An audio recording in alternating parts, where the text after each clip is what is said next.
Juste un mot d'introduction Oui. pour présenter Irène Théry, qui nous fait le plaisir et l'amitié de présenter ce matin. Irène Théry est directrice et sociologue, directrice d'études à l'EHESS, membre du centre Norbert Elias, qui se situe au pôle marseillais de l'EHESS, donc elle nous vient du sud de la France. Elle nous présente une contribution intitulée « Idéologie individualiste et polémique contre les mineurs transgenres, une analyse de socio-anthropologie comparative ». Bien, d'abord, je voudrais remercier les organisateurs de m'avoir invité et surtout de me donner l'occasion de remercier mon très cher ami Alain parce que il a changé d'une certaine façon ma vie intellectuelle le jour où il m'a entraîné à suivre le séminaire de Vincent Descombes, dont je ne connaissais pas, à l'EHESS, avant de m'entraîner à lire Les institutions du sens, puis ensuite tous les autres ouvrages et articles, et avant que nous participions en commun au séminaire La partie et le tout, qui a été déjà évoqué hier. Cette rencontre avec la philosophie analytique a été en même temps, grâce à ce séminaire pour moi, une rencontre avec l'anthropologie qui n'était pas une rencontre à travers des théories anthropologiques, mais à travers les descriptions ethnographiques que faisaient dans le même temps les anthropologues qui participaient à ce séminaire, en particulier les élèves de Dumont. Et c'était un moment important pour moi, puisque ayant choisi la sociologie à partir en fait de questions que je me posais concernant l'enquête. Donc moi, je suis arrivée à la sociologie non pas par des théories, etc., mais par l'idée que par rapport à des débats qui m'intéressaient sur l'évolution des rapports entre les sexes, eh bien, il fallait trouver des formes sérieuses, on va dire, d'enquête sur l'évolution des valeurs et des normes. Et donc, c'est comme ça que je suis devenue sociologue du droit. Et plus je venais sociologue du droit, moins je comprenais mon lien avec la sociologie. Moi, je me retrouvais dans ces formes dominantes, on va dire. Et donc, j'ai pu, grâce à ce séminaire et grâce à la façon dont Vincent nous a permis de lire non seulement Dumont, Castoriadis, mais surtout Mauss, j'ai fini par accepter et même revendiquer de devenir sociologue. Donc c'est beaucoup parce que ça n'était pas donné d'avance. Et donc ce qui a été particulièrement important pour moi dans cette façon de faire, c'est que nous avons formé un petit trio avec Alain et Philippe Urfalino, indépendants, je dois dire, chacun poursuivant son propre domaine de recherche, mais attachés les uns et les autres à faire connaître autour de nous l'apport qu'il y avait à renouer avec l'anthropologie, avec l'école française de sociologie, et à nous laisser désembrouiller l'esprit par les clarifications apportées, comme par hasard, on dirait, sur tous les sujets importants, les uns après les autres, par Vincent dans ses travaux qui se sont succédés dans ces années-là.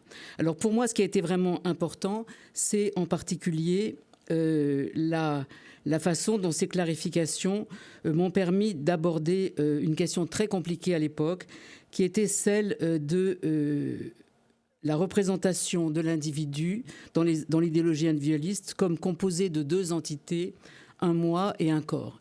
Et donc, comme ça a été dit par Michael hier, moi, j'ai eu le bénéfice de pouvoir vivre en même temps, suivre le travail de clarification à la suite de Wittgenstein sur cette conception dualiste de la personne, au moment même où des anthropologues, des anthropologues à l'ancienne, on va dire, des sociétés les plus différentes des nôtres, nous disaient, eh bien, nous ne pouvons pas transférer à l'étude de ces sociétés les conceptions du sexe et du genre qui ont lieu dans les gender studies, parce que ces conceptions reposent implicitement sur une conception dualiste de la personne, composée d'un moi doté d'une identité de genre et d'un corps doté d'une identité de sexe. Et cette conception-là ne correspond pas aux représentations de la personne et à la façon dont les personnes sont construites dans ces sociétés. Et donc, c'est cet ensemble assez complexe par lequel nous avons pu travailler qui m'a permis d'avancer sur un certain nombre de choses, et en particulier donc de voir que Vincent, avec une très grande générosité, lisait souvent mieux nos collègues de sciences sociales que nous-mêmes, et qu'il y avait effectivement des façons de sortir de ce dualisme en comprenant que ce dualisme était un déni de la façon dont nous pouvons apprendre à agir, nous apprenons à agir et pâtir à la manière humaine, en étant intégrés par d'autres à la pratique de l'interlocution, et plus largement à un monde signifiant où la possibilité de l'agir en tant que se profile. Donc, moi, j'ai tenté, disons, de me servir de ces clarifications pour aborder la question, finalement, qui m'intéressait au départ. Qu'est-ce qui se passe dans une société quand elle veut, pour la première fois dans l'histoire humaine, vivre sur un principe d'égalité des sexes? Et j'ai été amenée à défendre deux idées, pour les dire simplement. D'une part, prendre distance par rapport aux analyses de Dumont sur un problème important qui est l'affirmation qu'il réitère plusieurs fois que finalement nous sommes passés des sociétés avec les grandes révolutions démocratiques, on va dire, et la pensée des Lumières et les grandes révolutions démocratiques, de sociétés holistes à des sociétés individualistes. Je pense que cette affirmation méconnaît la question justement du fait que l'humanité est composée de deux sexes, et que en fait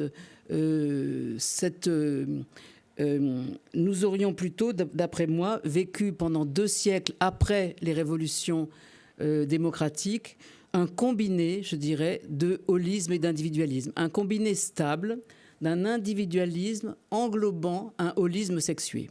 Je pense que c'est à peu près comme ça que je décrirais les choses, c'est-à-dire qu'au plan des institutions les plus fondamentales de la société, et au plan des valeurs, des représentations les plus fondamentales, nous sommes restés jusqu'aux années 70 du XXe siècle des sociétés holistes, au sens où la complémentarité hiérarchique des sexes organisait à la fois la citoyenneté, le droit de vote ou pas le droit de vote, puis ensuite la parenté, la puissance paternelle, la puissance maritale, enfin tout un ensemble de choses qu'on ne peut pas comprendre si on les voit simplement comme des trahisons permanentes à un idéal individualiste. Il y avait englobé dans cet idéal individualiste un idéal holiste et une organisation concrète du holisme.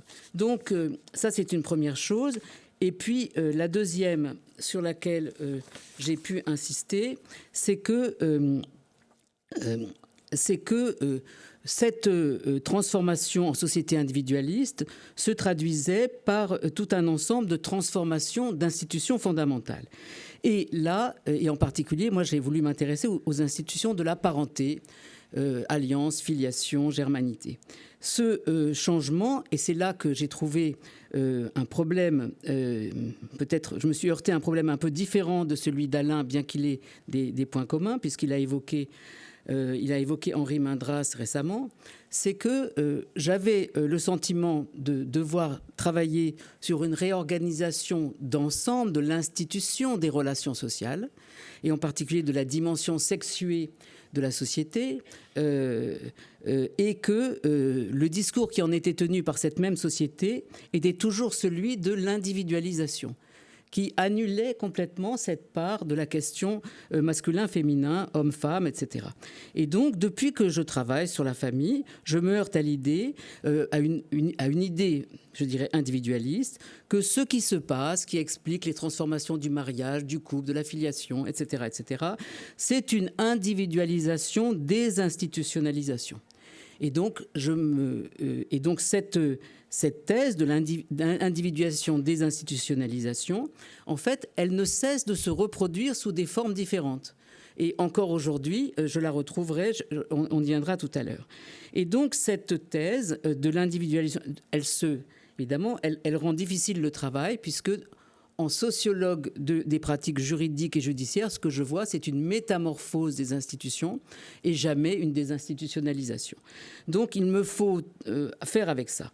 Alors, et donc, ce qui implique qu'on ne peut travailler à la description sociologique de la réalité sociale, et en particulier de ces transformations, de ces métamorphoses institutionnelles, qu'en mettant en permanence à distance par un travail spécifique, le débat public, le discours collectif qui est tenu au même moment sur les changements qu'on observe. C'est un état un peu compliqué que j'ai appelé apprendre à être minoritaire, mais qui s'est posé pour moi en permanence. Donc cette version de la désinstitutionnalisation, individualisation, on sait qu'on en a deux versions. Donc là, je retrouverai tout à fait ce qu'a dit Cyril sur la diversité des idéologies individualistes.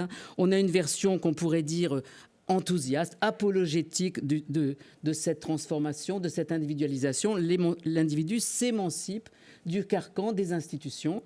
C'est par exemple les thèses d'Anthony Giddens dans The Self and the Body. Enfin, nous sommes émancipés des institutions. Et c'est là que, justement, par rapport à cette version-là, j'ai appris, dans ces débats que nous avons eus au séminaire La Partie et le Tout, qu'il fallait aller au-delà de la question de l'individu, toujours penser au singulier, il existait une autre version de cette vision apologétique de l'émancipation qui était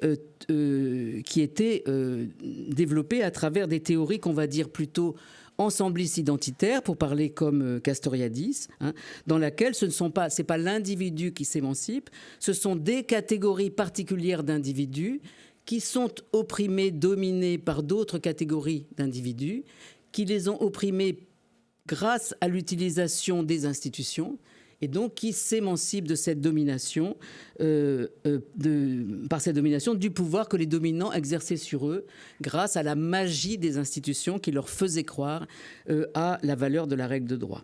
Donc, cette vision apologétique s'oppose toujours à une vision apocalyptique. J'ai commencé à voir ça dans les années 70, ça existe toujours. L'individu tout-puissant, hors de ses gonds, détruit les institutions, croit qu'il peut, dans sa toute-puissance égoïste, s'émanciper du lien social et de tous les outils qui lui permettent en fait de se construire lui-même. Et donc, la version qui va, dans le débat ensembliste identitaire qui va correspondre à ça, ça ne sera pas seulement l'individu s'émancipe, ça sera les revendications des féministes, des gays, des lesbiennes, des bi, des trans, des intersexes, etc., sont en fait des revendications de minorités qui se présentent comme des luttes pour l'émancipation de ces minorités, mais qui en fait détruisent les institutions communes qui permettent d'assurer justement la différence des sexes. Et la théorie du genre, entre guillemets, est l'outil de cette destruction. Donc, j'ai pu, en 2013, avec des collègues, essayer de montrer, mais au terme d'un travail de près de 10 années, quand même, comment des sciences sociales pouvaient essayer de proposer, dans un moment politique assez compliqué, celui des conflits très violents qui ont précédé l'institution du mariage des personnes de même sexe en France, il y a tout juste 10 ans, j'ai pu, avec des collègues, montrer qu'il était possible de formuler une analyse sociologique autonome, de sciences sociales, autonome, par rapport, et qui essayait de se sortir en quelque sorte de cet affrontement des idéologies de l'émancipation ou au contraire de la destruction apocalyptique, pour proposer une autre description de la vie sociale. Et on l'a fait à l'École des hautes études, en particulier en tenant le seul colloque scientifique à l'époque qui a essayé de répondre à un organisme très important, l'Union nationale des associations familiales, qui, dans un document assez conséquent, avait expliqué pourquoi l'UNAF, qui est quand même le représentant officiel des familles auprès des pouvoirs publics, s'opposerait à la réforme du mariage parce qu'elle serait la destruction de la différence des sexes, qu'il n'y aurait plus à la fin ni hommes ni femmes, etc. Et donc ça, ce n'était pas acceptable et qu'il fallait rester dans des limites qui n'engagent pas à la déraison, on va dire, et à la destruction des institutions sociales. Et donc nous avons montré, je vais aller vite, mais il a fallu beaucoup de temps, et je ne peux pas le développer ici, qu'on pouvait décrire autrement les changements si on prenait deux précautions. D'une part, d'apercevoir qu'il y avait non seulement des revendications de minorités qui se disaient discriminées, et que la question était l'attitude de la société à l'égard de ces minorités, mais qu'il fallait tourner son regard vers la norme de référence, c'est-à-dire les transformations du mariage lui-même, les transformations de la filiation elle-même, etc., pour arriver à comprendre pourquoi des personnes qui n'auraient jamais eu l'idée, même peut-être 10 ans auparavant, de revendiquer le mariage ou de revendiquer l'homoparenté, avaient pu penser que les transformations de la norme de référence elle-même ouvraient la possibilité pour elles, sans aucun déni justement du masculin et du féminin, de la part des corps mâles et femelles dans la procréation ou quoi que ce soit, de trouver la possibilité d'inventer, d'ajouter, on va dire, des configurations familiales nouvelles ou des couples de même sexe, aux couples de sexes différents qui étaient déjà des époux et des épouses. Vous pouvez s'ajouter des couples d'épouses, des couples d'époux, des couples de père et de mère, pouvait s'ajouter des couples de pères, des couples de mères, sans que les mots perdent leur sens. Et ça a été quelque chose d'assez long à expliquer que ce redéploiement. Alors, ça m'amène donc, après toutes ces précautions, à la question que je voudrais soulever aujourd'hui avec beaucoup de précautions, parce que je ne vais m'aventurer que très peu sur un sujet qui, justement, je pense, va demander des années de réflexion pour arriver à clarifier justement comment on peut présenter une analyse de socio-anthropologie holiste sur la question qui a succédé, le conflit qui a succédé à la grande polémique des années 2013-2020, puisque c'est allé jusqu'à la rénovation des lois de bioéthique, disons en gros, et qui est maintenant donc la focalisation sur la question des personnes trans. Alors j'emploie le terme avec 1000 précautions, puisqu'on ne sait pas trop comment l'appeler, mais que j'ai vu qu'en venant ici, dans le train, il existe maintenant un nouveau terme proposé qui essaye d'être plus neutre, celui de transness, pour éviter la transidentité. Et donc, un article du Monde expliquait l'apparition de cette nouvelle catégorie qui se voudrait plus neutre et suscitant, et sa traduction par les Québécois par transitude, bon, évidemment, tout le monde pense à Ségolène Royal, c'est affreux, mais ce qui a suscité, c'est quand même ça qui me paraît intéressant, des réactions de la part des lecteurs du Monde. Vous savez qu'il y a un espace des contributions, d'une violence absolument extraordinaire. Et donc c'est cette violence qui m'intéresse. Par exemple, je vous lis les 4 premières... Donc, c'est quand même des abonnés du Monde, c'est pas... Bon. Alors, et si je me prends pour Napoléon, ça rentre dans la définition de la transidentité, point d'interrogation. Deuxième réaction, le sexe ou le genre, on ne sait pas trop, assigné à la naissance, mais par qui en fait? Troisième réaction, 0,00001% de l'humanité. Quatrième réaction, en fait, il existe déjà plusieurs termes, psychose, négation de la réalité, et pour celles et ceux avec un Z, et qui ne font que simuler, pour remplir le vide de leur existence, narcissisme psychologique. Il n'était donc pas nécessaire d'en ajouter un autre. Ça vous donne une idée de la pondération avec laquelle ce débat a lieu. Et donc, ce que je veux faire simplement ici, ça n'est pas d'entrer dans le débat des cliniciens qui suivent les processus transidentitaires, mais simplement d'essayer de donner quelques éléments de compréhension de ce qui se passe aujourd'hui et de la violence de ce débat, parce qu'on ne peut avancer dans la compréhension de ce phénomène que si on construit en même temps la distance par rapport à la façon dont vous êtes imposé en permanence une alternative obligée qui se présente aujourd'hui sous la forme de vous êtes pro-trans ou anti-trans. Ce qui évidemment nous rend absolument impossible tout espace de description sociologique. Alors, je partirai tout simplement d'une expérience qui est celle de l'explosion du Conseil scientifique de la DILCRA, délégation interministérielle à la lutte contre le racisme, l'antisémitisme et la haine anti-LGBT, dont j'étais membre. Et donc, je veux simplement très rapidement faire part de ma stupeur à ce que j'ai vécu pendant à peu près une année, entre le mois de mai 2022 et, disons, la rentrée 2023 qui a vu la suppression pure et simple de ce conseil scientifique. Alors, en 2 mots, qu'est-ce qu'il s'est passé ? Ce qu'il s'est passé, c'est que... Donc vous comprenez bien, la délégation, c'est une instance politique dans laquelle, qui a pour tâche donc, de lutter contre le racisme, l'antisémitisme, etc., et qui s'est dotée d'un conseil scientifique pour éclairer un certain nombre de ses choix, et en particulier l'assister dans le fait de donner des allocations à des recherches, etc., donc en particulier sur son volet recherche. Et donc ce qui s'est passé très rapidement, c'est 2 choses.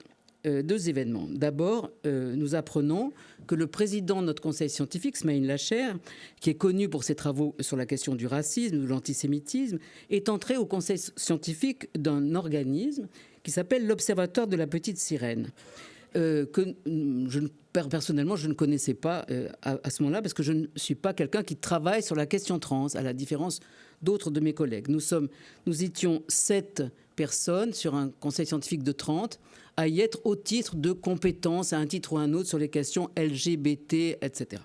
Et donc, ce fait de cette entrée dans un conseil scientifique est dénoncé par de très nombreuses associations du mouvement LGBT qui sont les interlocuteurs naturels, on pourrait dire, de la DILCRA sur ces sujets, comme d'autres associations le sont sur l'antisémitisme, sur le racisme, etc. Et donc, la totalité de ces associations, c'est quand même important, dénonce ce fait en disant que cet organisme est très particulier parce que cet observatoire, en fait, propage ce qui est vécu par ces personnes comme de la haine anti-LGBT. Donc, par rapport à ça, les 7 du conseil scientifique, nous nous concertons et nous disons la première chose qu'un conseil scientifique doit faire, c'est déjà se mettre autour d'une table et essayer de comprendre ce qui se passe. On n'improvise pas comme ça des positions sur la question trans. Très peu de gens connaissent des personnes trans. C'est un sujet qui n'a pas pris sa forme sociale, etc. Le débat n'a pas pris sa forme. Essayons déjà d'éclairer un peu le sujet, puisqu'il se trouvait que parmi nous 7, certains même travaillaient depuis des années sur ces sujets, précisément, menaient des enquêtes, suivaient les processus, etc. Eh bien, premier étonnement, nous n'avons jamais obtenu que ce conseil scientifique accepte de considérer ne serait-ce que 2 heures de débat à la question « De quoi est-il question ?» Et donc ça, c'était quand même une première stupéfaction. Par contre, ce que nous avons obtenu, ce qui était quand même important, c'est 2 choses. C'est d'abord que soit prévu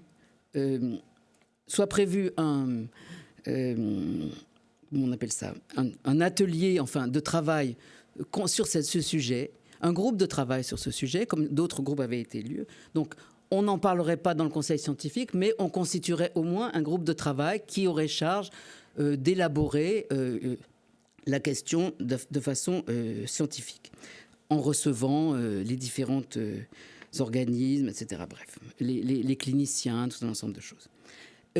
Et par ailleurs, il se trouve que, indépendamment du conseil scientifique, à l'initiative de la déléguée, Sophie Élyséon, et d'une rencontre avec les associations directement, donc indépendamment du Conseil, que Smaïn Lacher, dans une grande sagesse, je crois, a décidé de se retirer de ce Conseil dans un état d'esprit d'apaisement, et ce qui permettait de pouvoir aborder le moment du débat sans avoir la pression de y est-il pas, est-ce qu'à travers lui, la DILCRA est amenée à donner sa caution, en quelque sorte, à un organisme qui est vécu par les associations comme propageant de la haine. Voilà.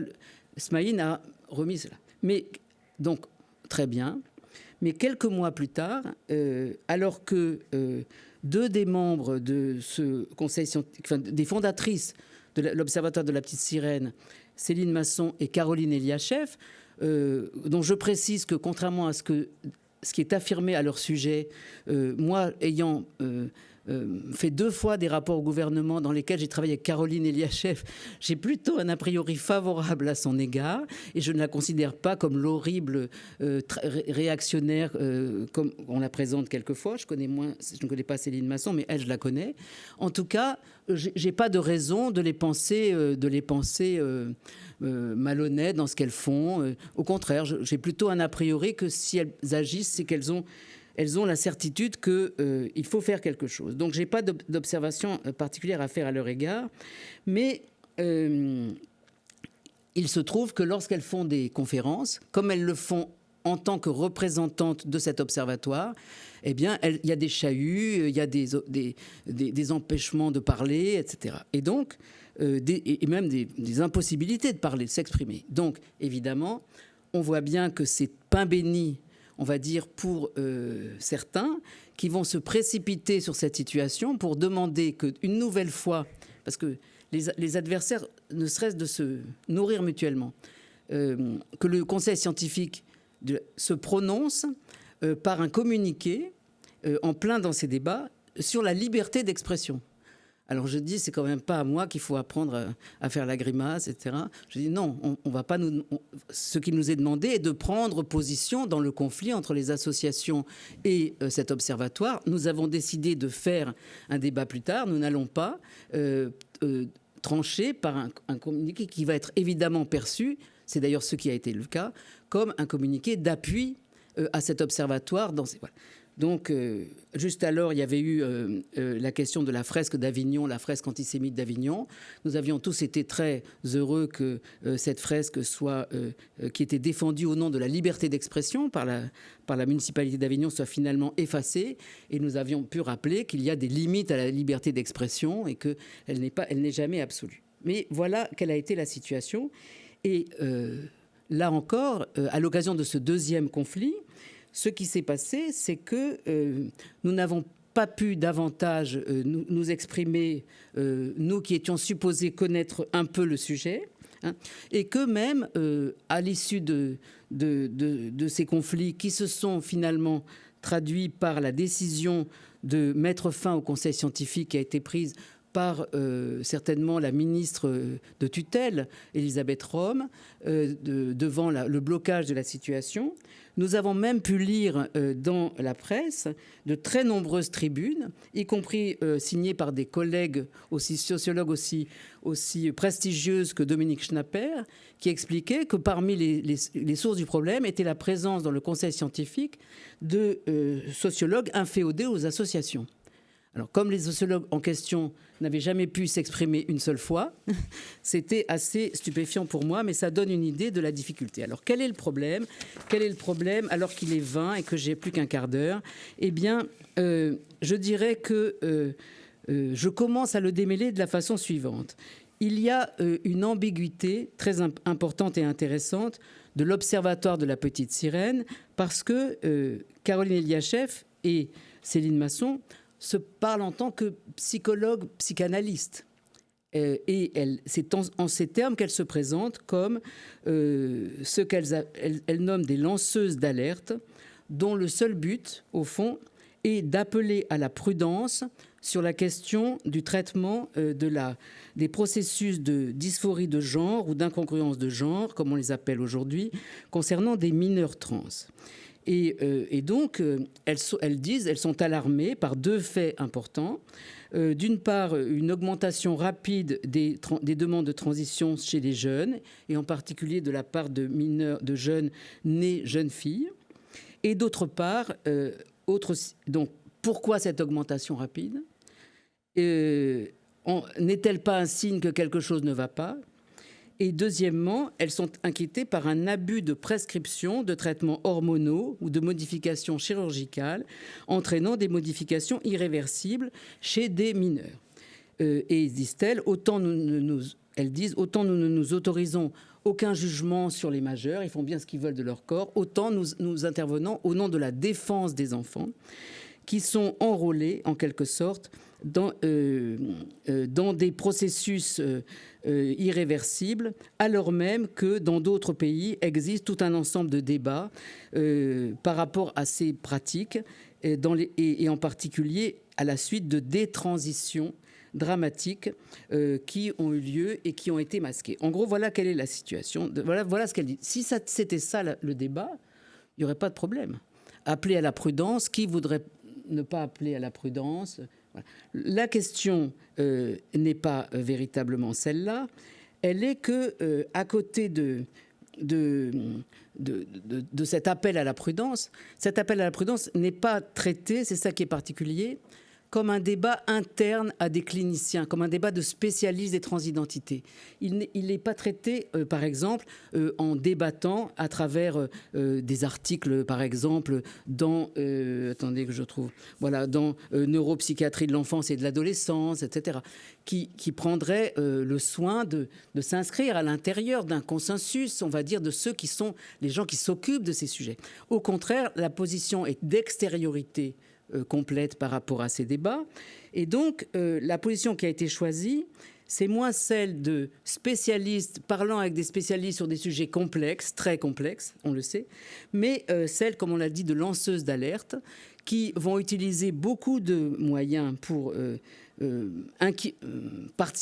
faire partager leur inquiétude et surtout construire un observatoire dans lequel le principe n'est pas justement de travailler avec des cliniciens compétents, mais d'organiser le lien entre la clinique et un ensemble d'essayistes très engagés, comme Claude Habib, Jean-François Bronstein, François Rastier, etc., qui, eux, ont un discours idéologique qui jette le doute, en quelque sorte, sur le sens de cet observatoire. Et en fait, c'est pas du tout les appels à la prudence qui posent problème aux associations, mais c'est cette alliance.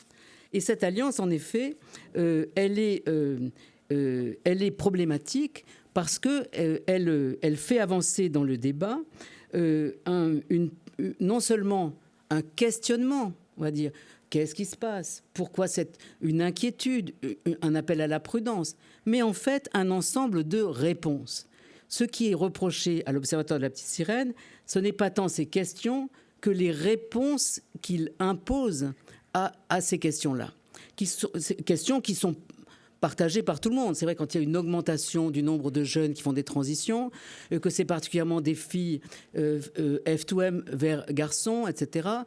Quand on commence à avoir des effets sur la question des études sur l'effet des bloqueurs de puberté, etc., tout le monde s'interroge. Donc là, la particularité, c'est la réponse. Et quand on regarde la réponse, on aperçoit que la particularité de l'Observatoire de la Petite Sirène, c'est de proposer une réponse idéologique, justement. Alors, je voulais développer, mais je n'aurai pas le temps, en prenant précisément un exemple d'un des membres de la Petite Sirène qui a eu le plus d'audience ces derniers mois, qui est le livre de Jean-François Bronstein, « La religion woke ». Donc c'est un livre qui mérite d'être lu, d'abord pas seulement parce qu'il a eu beaucoup d'audience, parce qu'il a été quand même dans la liste restreinte des prix du Femina Essai, donc je me suis dit voilà, un livre qui est considéré parmi les milliers de livres qui sortent comme exceptionnellement bons, et donc qui propose dans un chapitre donc, de réintégrer la question trans comme étant l'une des manifestations d'un nouveau comment on va dire ça, développement de l'idéologie individualiste, la religion woke. Et d'ailleurs, il est indiqué, la théorie du genre est le cœur de la religion woke. Et donc ce livre comporte un chapitre 2, une religion contre la réalité, la théorie du genre, qui propose tout un ensemble d'analyses de la question trans, qui sont les suivantes, en gros. Il s'agit d'effacer, je cite que Jean-François Bronstein, partout la différence des sexes. Cette théorie porte à l'extrême les théories woke en niant les faits les plus élémentaires, en s'en prenant à la science, en récusant l'existence même de la réalité. Pour cette théorie, seul existe le genre, la conscience que l'on a d'être homme ou femme, ou n'importe quoi entre les deux. Le genre est ce par quoi l'on devra être défini, on devra se définir. Et si vous avez l'audace de rappeler l'existence des corps, vous serez stigmatisé comme transphobe. Si vous avez l'audace de rappeler l'existence des corps. Et grâce à l'invention du transgenre, la théorie du genre annonce une promesse inouïe, celle de pouvoir changer de sexe ou de genre à volonté. L'idéal de l'émancipation universelle serait porté à son terme. Il serait possible de se libérer radicalement de tout ce que nous sommes. Nous sommes le plus esclaves, notre corps. Le trans sera le nouveau héros de notre temps, etc. Bon, j'en ai des pages, mais c'est... Voilà, vous avez compris que c'est un pamphlet extrêmement violent qui a un certain nombre de caractéristiques, mais dont l'une qui explique un peu la violence des débats, c'est qu'il mêle à travers cette notion de l'invention du transgenre à la fois un débat avec des positions prises par tel ou tel je sais pas, académique, par exemple, qui aurait une analyse de la question, les positionnements complexes qui divisent le mouvement LGBT, qui sont rassemblés, et les personnes concernées.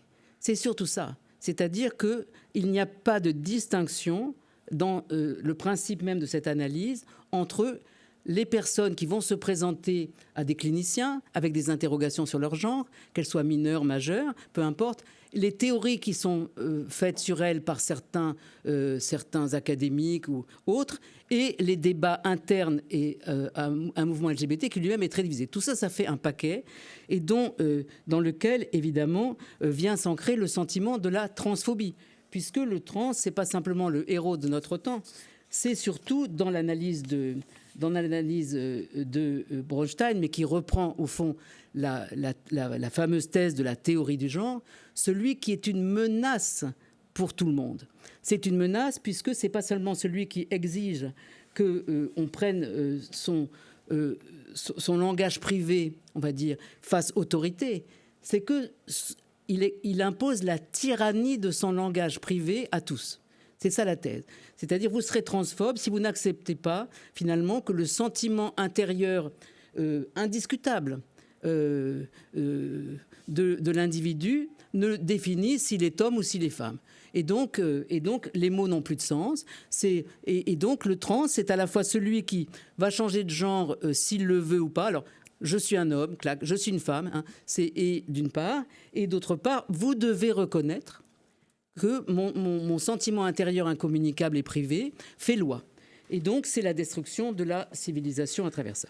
Donc, à partir de là, il me semble qu'on retrouve d'ailleurs exactement dans les mêmes termes la théorie du genre qui a été élaborée par l'Église au moment du mariage pour tous, avec exactement les mêmes thèses d'un individu tout-puissant, s'émancipant de toute référence au corps, à la biologie, à notre nature sexuée, etc., à la question sexuelle, dans un mouvement, en quelque sorte, de transhumanisme devenu fou, et qui serait relayé maintenant par des activistes qui voudraient imposer, en quelque sorte, à l'humanité tout entière les besoins de leur minorité, de vengeance, on va dire, par rapport à la situation qu'elles ont subie, etc. Et donc,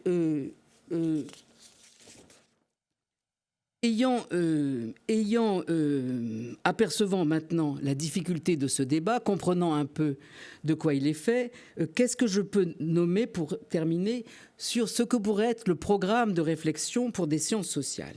Il me semble d'abord, pour construire une analyse de sciences sociales qui est encore à faire. Bon, évidemment, ça va. Bon.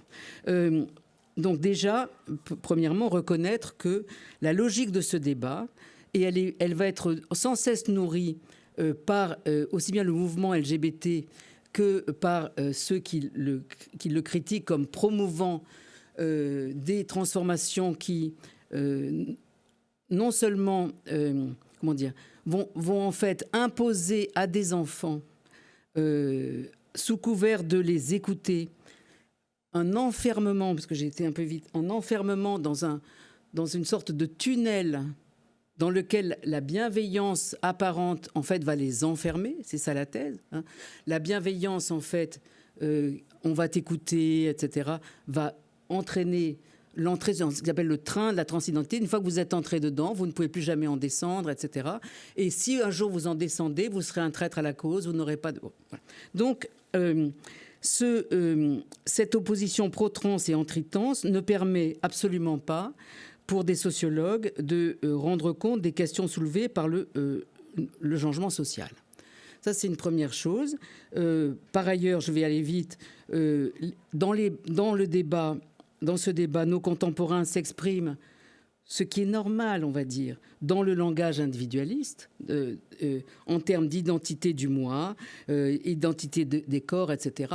Et ça, on ne va pas s'en prendre au langage ordinaire. C'est toujours la question de la différence entre comment j'analyse l'usage ordinaire et comment je critique l'usage scientifique ou philosophique qui est fait de transformer ce langage ordinaire en concept ou en catégorie qui permettent de rendre compte de la réalité. Donc bien sûr, nous avons ce problème qu'il y a un écart que l'on peut observer entre les mots disponibles pour parler de l'expérience transgenre et la façon dont, dans une démarche d'anthropologie comparative, on pourrait être amené à le faire. Alors là, je ne fais que citer un travail qui en fait est assez ancien, que nous menons depuis maintenant près de 15 ans avec nos collègues du Credo, qui, dans les îles du Pacifique, à Samoa, à Tonga, à Tahiti, etc., travaillent sur ce qu'on appelle provisoirement les personnes trans. Et qui nous ont montré que, en travaillant sur le vocabulaire émique, que justement, ce dont il est question quand on parle de personnes trans, c'est de personnes qui revendiquent, on va dire, un statut de genre. C'est-à-dire une certaine manière d'agir sociale, ou qu'on agisse avec vous d'une certaine manière. Ce ne sont pas des personnes qui se trompent sur ce qu'elles sont. Ce ne sont pas des fous qui se prennent pour Napoléon, pour parler comme le sympathique représentant là, du lectorat du Monde. C'est des personnes qui revendiquent un statut. Et alors, qu'elles le revendiquent, qu'on le leur impose quelquefois, d'ailleurs c'est complexe, il y a beaucoup de situations, qu'elles ne puissent pas vivre si on ne leur accorde pas ce statut de genre. Alors déjà, nous avons un problème qui est que justement, les questions de statut, l'idée qu'il existe des statuts d'hommes et de femmes n'est pas quelque chose qui est entré dans l'idéologie individualiste ordinaire. Et donc, on a une difficulté objective par rapport à ça. Et cette difficulté explique bien des problèmes et bien de la façon dont le conflit se nourrit mutuellement. Ah oui, alors vous me dites, je me ressens femme. Bon, alors c'est votre langage privé, etc. Mais comment une personne qui ressent qu'elle a endossé en fait un statut de genre qui n'est pas celui qui correspond à son sexe, peut-elle s'exprimer autrement, etc. Vous voyez, c'est des sujets qui sont assez complexes, sur lesquels nous avons le sentiment d'un écart entre ce que nous essayons de décrire et que nous pouvons appréhender à travers une anthropologie comparative comme des enjeux autour d'un statut de genre, et qui suppose que chacun reconnaisse que nous devenons humains en endossant un statut d'homme ou de femme, et c'est la façon dont on en parle, par exemple en disant « je suis né dans le mauvais corps », et des expressions qui chaque fois renvoient au dualisme du moi et du corps et semblent croire à ce qu'il y a vraiment un moi, un homoncule à l'intérieur de moi, etc., et qui reproduit sans cesse. Donc c'est un premier problème. Un deuxième problème qui n'est jamais cité non plus, c'est qu'il existe une histoire des interdits concernant ces statuts de genre, l'adoption de statuts de genre différents de celui qui correspond au sexe biologique qui est le vôtre. Il y a une histoire longue dans les sociétés occidentales qui a été très bien, en particulier, retracée par Sylvie Steinberg dans son remarquable livre « La confusion des sexes », qui est une thèse sur le travestissement et l'interdit du travestissement. Il y aurait beaucoup de choses à en dire, mais particulièrement sur le fait que la chose la plus frappante dans cette histoire, c'est la dissymétrie entre, évidemment, la transition F to M, féminin vers masculin, et la transition M to F. C'est la donnée majeure de l'histoire. C'est-à-dire qu'il y a toujours eu dans nos sociétés qui sont opposées violemment au travestissement, à tout ce qui présente l'individu dans un rôle, un statut qui n'est pas celui que la nature et Dieu lui ont donné. Il y a toujours eu une tolérance très grande aux femmes qui vivaient dans un statut masculin. Et il y avait dans les armées, dans la marine, etc., des personnes nées femmes. Alors, est-ce qu'on va dire, est-ce que c'était des personnes trans, est-ce qu'il faudrait les voir comme ça, ou est-ce que c'était des femmes qui se travestissaient? Vous voyez, c'est très complexe à penser. En tout cas, il y avait une tolérance très grande et il n'y avait aucune espèce d'équivalent, il n'y a jamais eu aucun espèce d'équivalent à la transition inverse, ce qui explique la dissymétrie dans les transitions qui a longtemps été remarquée entre les deux transitions.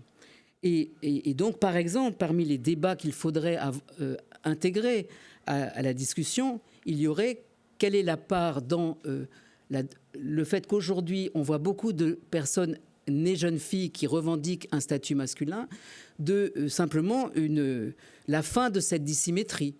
Et quelle est la part d'autre chose?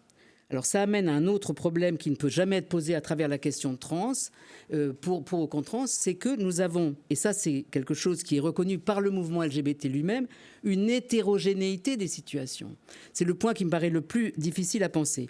C'est-à-dire que plus ce débat anti-trans, woke, etc. se développe, plus ce qui se passe en fait, c'est une sorte de fulfilling prophecy, c'est-à-dire que plus on amène le mouvement LGBT à défendre la part parmi les jeunes des personnes qui, depuis l'enfance, se considèrent comme ayant endossé le statut de l'autre, le statut de l'autre sexe, le statut de genre, et moins il est possible, en quelque sorte, de laisser ouvert l'hétérogénéité des situations. Alors, il n'y a pas de symétrie, c'est-à-dire qu'il y a de plus en plus de mots pour dire attention, il y a beaucoup de situations maintenant, la nouveauté, elle est celle-là.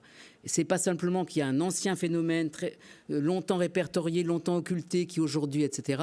C'est qu'il y a un nouveau phénomène qui est dans les sociétés égalitaires, une interrogation sur les statuts de genre qui n'existait pas jusque récemment parce que justement il y avait ce holisme de la complémentarité hiérarchique des sexes qui avait entretenu la solidité de ces statuts de genre. Et ça n'est pas possible d'imprimer.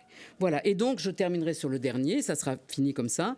C'est évidemment que dans ce débat, le paradoxe qui devrait être souligné, c'est que cet appel à la prudence a porté principalement sur l'idée que le danger, ce serait d'enfermer des personnes qui ne sont finalement pas concernées, qui sont en interrogation dans le tunnel, on va dire, du genre, en les amenant à des changements corporels irréversibles. C'est sur la question des changements corporels irréversibles que s'est focalisée l'alerte, on va dire. Or, ce qui est frappant, c'est deux choses. C'est d'une part que ces mouvements qui s'érigent en lanceurs d'alerte sur le grave danger qu'on fait courir à des mineurs par des modifications irréversibles, n'ont jamais trouvé utile de s'exprimer sur des opérations qui sont menées sur des mineurs, des opérations importantes, alors même que ces opérations qui modifient de façon irrémédiable leur corps, sont contestées par les personnes elles-mêmes. C'est la question évidemment des personnes intersexes. Et donc, au moment où nous avons un mouvement de contestation, d'opérations précoces, de description des catastrophes qui ont été faites, ce qui me rappelle, j'ai relu ton article Pierre-Henri, que tu avais fait pour notre revue, et où tu as ce que le genre fait aux personnes, dans lequel tu avais montré l'importance de penser ensemble la question trans et la question intersexe, en quelque sorte, dans les débats, pour comprendre les débats entre Monet, Stoller, etc. Bon, il faudrait absolument pouvoir tenir les deux bouts, c'est-à-dire penser les deux questions, sans les confondre, mais les éclairer l'une par l'autre.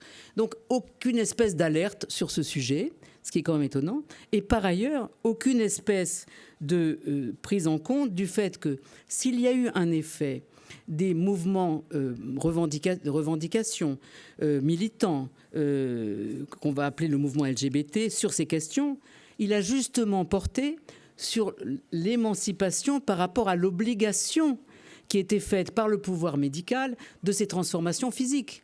Ce qui a progressé avec le temps, c'est l'idée, on doit pouvoir changer d'état civil. Donc un état civil, c'est un statut de genre, mais sans passer par l'obligation d'une stérilisation, d'opération, etc.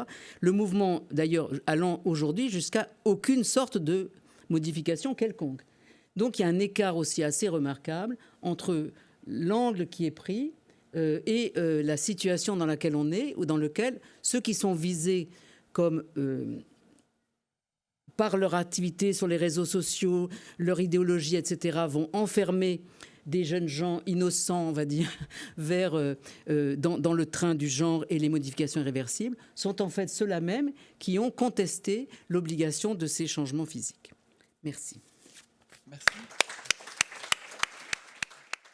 Merci beaucoup. Moi, je voudrais, bon, je vais pas parler du transsexualisme parce que ou de ces histoires parce que comme j'en suis encore un acteur, c'est certainement pas un truc qu'on peut réfléchir. Mais j'ai une question plus épistémologique et plus générale qui porte justement sur l'enjeu majeur pour ces questions d'individualisme de la question du sexe et du genre. C'est que tout au long du colloque, on n'a pas arrêté de dire qu'il y a une distinction fondamentale à faire entre l'individualisme ontologique, le fait que les corps comptent un par un, et puis l'individualisme normatif. Il me semble qu'il suffit de penser à Mauss pour pouvoir se dire que quand même, ça fait quelque chose au corps des gens, à la manière dont ils se perçoivent dans leur corps, ne serait-ce qu'au niveau de leur image, que d'être pris dans des attentes idéales, socialisantes, etc. Ça ne peut pas être quelque chose qui reconduirait dans notre distinction entre le normatif et l'ontologique, quelque chose comme le corps et l'esprit.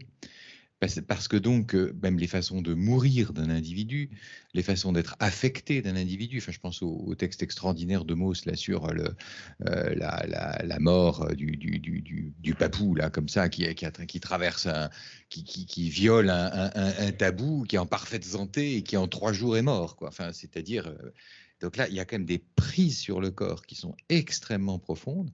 Et de se demander si ce n'est pas l'opportunité, ces questions de sexe et de genre, d'empêcher la distinction entre les deux individualismes normatifs et ontologiques d'être tout simplement une distinction purement théorique et de s'interroger sur ce que ça fait d'être pris dans ces normes, dans ces normes-là.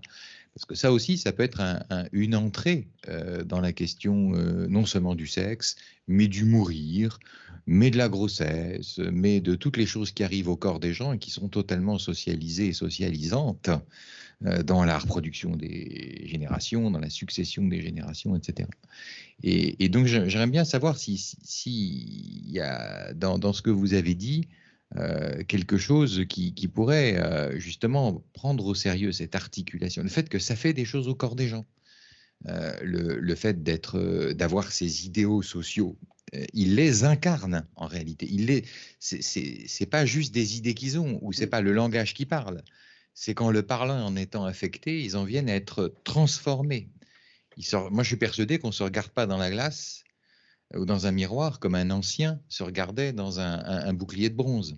Je suis bien persuadé qu'il doit bien y avoir des différences totalement substantielles dans ce que c'est que la perception de l'image du corps, du sexe, du Dieu qu'on incarne ou de l'esprit qui nous habite, etc. Hein? Alors, ce que j'ai essayé de dire rapidement, mais c'est encore une fois, ce ne sont que les prémices d'une réflexion. Il s'agit de poser quelques repères comme ça pour essayer de construire quelque chose. Mais ce qui me frappe le plus, c'est le fait que, à travers le langage individualiste, je me sens homme, je me sens femme, etc., ce qui est revendiqué, c'est un statut de genre. Bon, ça me paraît très important. Ce qui suppose donc de reconnaître que nous avons tous un statut de genre. Nous avons endossé un statut de genre. En général, l'immense majorité d'entre nous, nous avons endossé le statut de genre qui correspond à notre sexe biologique. Et nous avons tellement endossé ce statut que nous ne le percevons pas comme un statut, mais simplement comme une reconnaissance que nous sommes un mâle ou une femelle. Je me souviens des débats avec Yann Thomas, qui le premier m'avait fait remarquer qu'à l'état civil, justement, on n'a pas une description biologique du sexe. L'état civil ne comporte que 2 catégories. S'il était une description du sexe au sens biologique, eh bien, il y aurait une place pour les personnes intersexes. Alors, il lui travaillait sur le droit romain, il aurait dit les hermaphrodites n'ont pas de place. Donc, il s'agit bien de statuts. Et ces statuts existent par distinction. D'où tout le travail que nous avons fait avec les anthropologues sur les sociétés où ils n'ont pas l'équivalent des mots hommes et femmes, par exemple. Donc c'est très important de comprendre cette disjonction entre ce dont il est question, qu'on peut apercevoir, que demandent les personnes transgenres, qu'on se comporte avec elles en leur reconnaissant ce statut. C'est-à-dire, on accorde qu'elles aient un prénom différent, on leur permet de parler d'elles au masculin ou au féminin. C'est des choses qui sont sociales.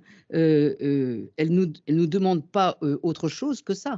Et de reconnaître donc qu'il y a eu un processus qui a fait, et là-dessus, je ne suis pas du tout spécialiste de l'étiologie de ces situations, qu'elles se sont identifiées. Et le point important, qu'elles ont endossé ce statut, et elles l'ont fait, et c'est ce point important, elles ont vécu ça, c'est-à-dire ce dont elles parlent est toujours une situation qui est ressentie comme s'imposant à elles. Donc, il n'y a pas plus grand écart entre le discours que tiennent les personnes concernées quand elles parlent d'elles-mêmes avec le langage individualiste qui est ça s'impose à moi, je ne choisis pas. Je n'y peux rien. J'ai fait ce que racontent les personnes qui ont 60 ans aujourd'hui, qui font des transitions. Je pense à Béatrice Denas, qui dirige une des plus importantes associations aujourd'hui, qui a été l'ancien médiateur de Radio France, qui a 62 ans fait sa transition. Donc, des personnes qui expliquent une vie entière à essayer de lutter par tous les moyens contre ce qui finit par s'imposer comme étant la seule manière de pouvoir se réconcilier avec le statut qu'elles ressentent, etc. Donc, on ne peut pas faire plus différent de ce sentiment exprimé, de subir, on va dire, d'être passif par rapport à ça, et celui qui est, je suis homme, je suis femme, bon, qui est décrit comme étant la quintessence de la religion woke, etc. Donc, la question du corps, pour moi, on ne peut pas l'aborder en premier. Ce que j'aperçois, c'est qu'il y a une grande diversité dans la façon dont les personnes vont souhaiter transformer leur corps, une très grande hétérogénéité qui va aujourd'hui effectivement d'une transformation qui va assez loin du point de vue de l'apparence physique jusqu'à l'absence totale de transformation du corps. Ce qui est recherché, c'est simplement le fait d'avoir un corps qui soit suffisamment, on va dire, c'est ça qui est compliqué, suffisamment. Donc, les personnes trans savent qu'elles sont minoritaires dans un monde où, en fait, le statut de genre des personnes est en correspondance avec leur description physique. Et donc, si elles ne modifient pas leur corps, comment peuvent-elles signifier à autrui qu'elles souhaitent bénéficier de ce statut-là? C'est ça qui me paraît très compliqué. Et un des grands changements aujourd'hui, c'est justement comment dans les nouvelles générations, ce qui trouble beaucoup, certaines personnes revendiquent ce changement. Par exemple, la chanteuse Christine and the Queens, par exemple, vous avez peut-être vu, sans changer, sans modifier tellement leur corps. Et alors, comment est-ce que ça va se passer? Par des interconnaissances et tout ça. Alors, vous voyez, c'est pour ça que je ne peux pas répondre à la question du corps et tout ça. C'est une question qui n'est pas primaire en quelque sorte. Voilà. Donc, on va encore remercier Irène. Merci Merci aux trois intervenants.